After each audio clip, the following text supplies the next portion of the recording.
Hi everyone, welcome back to the channel. In this quick tutorial, I will show you how to withdraw money from crypto.com account in 2025. So whether you want to move the funds to your bank account or another wallet, this tutorial is for you.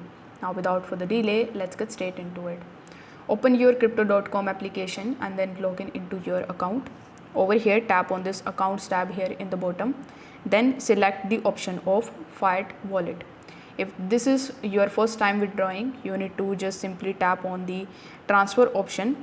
Then in the transfer option, select the option of withdraw here in the bottom right hand corner of the screen. Now you need to select the currency like USD, EUR, INR and tap on the add bank account. Then you need to enter your bank account details carefully and save them. Again, once your bank account is added, you need to come on the transfer tab, select the option of withdraw, then select the option of the fiat currency. You need to choose your bank account and enter the amount that you want to withdraw. Tap on the withdraw option in order to confirm it. You may need to enter your passcode or the biometric ID. The withdrawals usually take 1 to 3 business days depending on your country and the bank.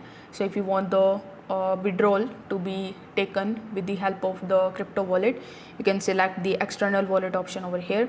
Then you need to select the withdrawal address by tapping on this plus icon in the top right hand corner. You can add that. You can paste the external wallet address here and confirm your transaction. Always double check the address and the network. So this way you will be able to withdraw money from crypto.com to your bank account or to any other wallets as well. If this video helped you out, give it a like, subscribe for more crypto tips and comment below if you want a guide on the fees or the withdrawal limits next. Thanks for watching. I will see you in the next one.